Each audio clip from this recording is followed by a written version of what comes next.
Maadhimisho ya siku ya wanawake duniani yaliyofanyika Machi 8 mwaka huu wa 2026 yameacha gumzo kubwa nchini kufuatia tukio la jeshi la polisi mkoani Mara kuwatawanya kwa mabomu ya machozi wanawake wa baraza la wanawake wa Chama cha Demokrasia na Maendeleo Chadema Bawacha waliokuwa wamekusanyika mjini Musoma kwa ajili ya maadhimisho hayo. Tukio hilo limeibua mijadala mipana kuhusu mipaka ya mamlaka ya jeshi la polisi, uhuru wa kukusanyika na haki za wanawake kushiriki katika shughuli za kijamii na kisiasa bila vikwazo.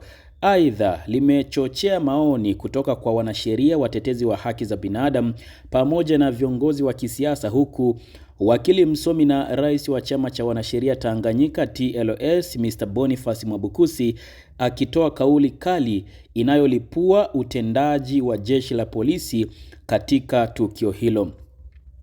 Kwa mujibu wa taarifa na video zilizosambaa mitandaoni, vikosi vya jeshi la polisi vilitanda katika maeneo mbalimbali ya mjini Musoma siku hiyo, huku mabomu ya machozi yakirindima wakati wanawake wa Bawacha wakitawanywa katika mazingira yaliyoelezwa kuwa ya taharuki na sintofahamu. Mashuhuda waliokuwa eneo la tukio wamesema kuwa wanawake hao walilazimika kwenda kusali katika kanisa Katoliki la Mwembeni baada ya kuzuiwa kutumia uwanja waliokuwa wameupanga kwa ajili ya maadhimisho ya siku hiyo ya wanawake duniani. Mmoja wa mashuhuda aliyezungumza na televisheni ya Jambo TV ameeleza kuwa baada ya kumalizika kwa ibada ya misa na waumini kuanza kutoka nje ya kanisa Katoliki hapo Musoma, ndipo hali ilipoanza kubadilika ghafla. Baada ya misa kuisha na watu kuanza kutoka nje ya kanisa, polisi walianza kurusha mabomu ya machozi, kufukuza watu na kuwapiga kwa virungu. Wamama wengi wamekamatwa wakiwa wanatoka kanisani baada ya ibada, alieleza shahidi huyo. Matukio hayo yalitokea ikiwa ni siku chache tu baada ya kamanda wa polisi mkoa wa Mara SACP Pius Lutumo kutoa onyo kwa viongozi wa Bawacha kusitisha mpango wao wa kufanya maadhimisho hayo mkoani humo. Kwa mujibu wa kamanda huyo, jeshi la polisi lilitoa katazo hilo likieleza kuwa kulikuwa na amri ya mahakama iliyokuwa inazuia shughuli za kisiasa hadi shauri la msingi lililokuwa mahakamani litakapomalizika. Kwa mujibu wa kamanda huyo, jeshi la polisi lilitoa katazo hilo likieleza kuwa kulikuwa na amri ya mahakama iliyokuwa inazuia shughuli za kisiasa hadi shauri la msingi lililokuwa mahakamani litakapomalizika. Taarifa hiyo ya awali iliyotolewa kuelekea siku ya wanawake ilizua mijadala mipana katika mitandao mbalimbali ya kijamii, huku baadhi ya wachambuzi wa masuala ya sheria na siasa wakihoji uhalali wa hatua ya jeshi la polisi kuzuia shughuli hiyo. Miongoni mwa waliotoa maoni mazito kuhusu suala hilo ni wakili msomi Boniface Mwabukusi ambaye mapema Machi 2 mwaka huu wa 2026 alitoa ujumbe mkali akielezea wasiwasi wake kuhusu namna jeshi la polisi linavyoingilia masuala yanayohusiana na amri za mahakama. Katika kauli yake, wakili msomi Boniface Mwabukusi mapema kabla ya sekeseke hilo, Mwabukusi alisisitiza kuwa polisi hawana mamlaka ya kuingilia moja kwa moja amri zinazotokana na kesi za madai, isipokuwa pale ambapo mahakama yenyewe imewaelekeza kufanya hivyo kwa kufuata utaratibu wa kisheria. Mwabukusi alisema kuwa iwapo kuna mtu au taasisi inaamini kuwa amri ya mahakama imekiukwa, hatua sahihi ya kuchukua ni kurejea mahakamani ili mahakama ichunguze ukiukwaji huo na kutoa maelekezo stahiki baada ya kusikiliza pande zote. Katika maneno yake, Mwabukusi alieleza kuwa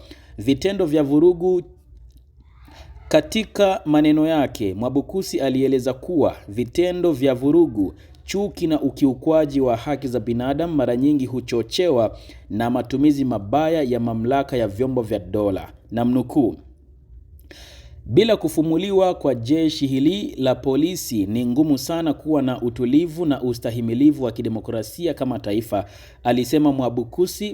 alisema Mwabukusi katika sehemu ya ujumbe wake uliosambaa mitandaoni.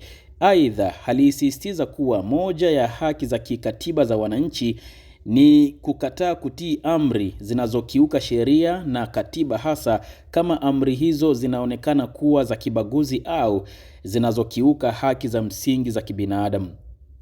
Kwa upande wake, baraza la wanawake wa Chadema Bawacha limelaani vikali hatua ya jeshi la polisi kuwakamata viongozi na wanachama wake waliokuwa wakishiriki maadhimisho hayo.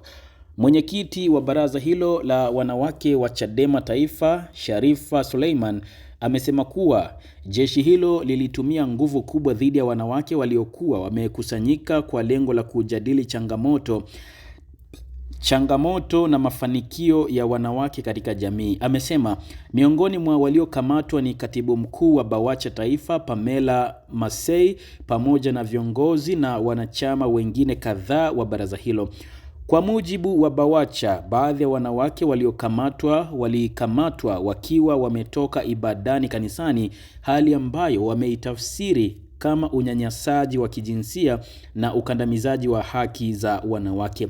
Baraza hilo pia limelitaka jeshi la polisi kuwaachia mara moja viongozi na wanachama wake wanaoshikiliwa na kurejesha sare za chama ambazo wanadai zilinyang'anywa wakati wa operesheni ya kuwatawanya. Hata hivyo, jeshi la polisi mkoa wa Mara limetoa maelezo yake kuhusu tukio hilo na kusisitiza kuwa hatua zilizochukuliwa zilikuwa za kisheria na zililenga kudumisha usalama wa raia pamoja na kulinda shughuli za kiuchumi.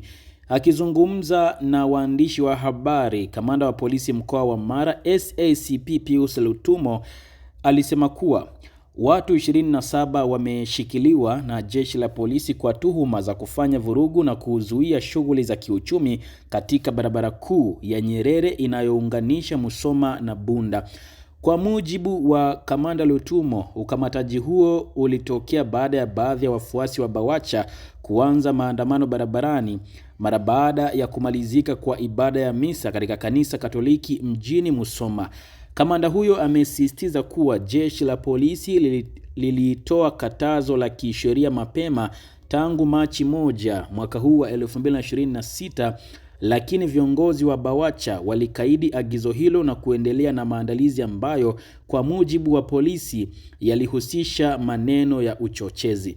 Aidha, jeshi la polisi limekanusha taarifa zilizokuwa zikisambaa mitandaoni kwamba wanawake wa Bawacha wamezuiwa kuingia kanisani kufanya ibada. Kamanda huyo amesema jeshi la polisi linatambua na kuheshimu haki ya wananchi kuabudu, lakini halitaruhusu haki hiyo kutumiwa kama njia ya kuvunja sheria au kuzuia matumizi ya barabara na watumiaji wengine. Katika upande mwingine, mtandao wa watetezi wa haki za binadamu Tanzania THRDC umelaani tukio hilo na kueleza kuwa vitendo vya kuzuia wanawake kukusanyika vinaenda kinyume na misingi ya haki za binadamu na katiba ya Jamhuri ya Muungano wa Tanzania. Kupitia tamko lililotolewa na mkuu wa idara ya utetezi wa mtandao huo wa haki za binadamu THRDC imesema imepokea taarifa za kuzuiwa kwa misafara ya wanawake wa Chadema waliokuwa wakielekea Musoma kuadhimisha siku hiyo katika tarehe 6 hadi tarehe 8 Machi.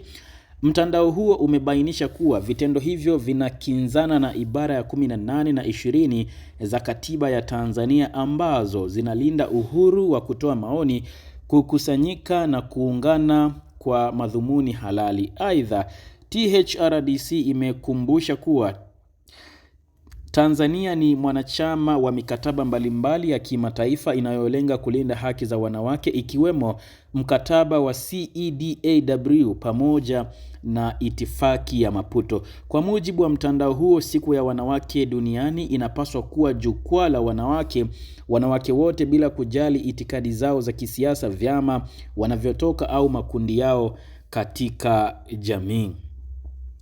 Mtandao unaamini kuwa haki za wanawake ni haki za binadamu na ulinzi wake haupaswi kuathiriwa na tofauti za kisiasa, imeeleza sehemu ya tamko hilo. THRDC pia imekumbusha kuwa katika miaka iliyopita viongozi wa kitaifa wamewahi kushiriki maadhimisho yaliyoandaliwa na BAWACHA, ikiwemo mwaka 2023 ambapo Rais wa Jamhuri ya Muungano wa Tanzania Mheshimiwa sana Samia Suluhu Hassan alihudhuria kongamano la wanawake lililoandaliwa na baraza hilo mkoani Kilimanjaro. Kutokana na hali hiyo, mtandao huo umehoji mabadiliko ya mwelekeo wa jeshi la polisi katika kusimamia mikusanyiko ya kiraia na kisiasa nchini. Kwa ujumla, matukio ya Musoma yameibua maswali mapana kuhusu uhusiano kati ya vyombo vya dola, vyama vya siasa na uhuru wa kiraia nchini Tanzania. Wachambuzi wa masuala ya utawala na sheria wanasema kuwa ili kudumisha utulivu wa kisiasa na demokrasia, ni muhimu kwa taasisi zote za dola kuzingatia misingi ya katiba, sheria na haki za binadamu.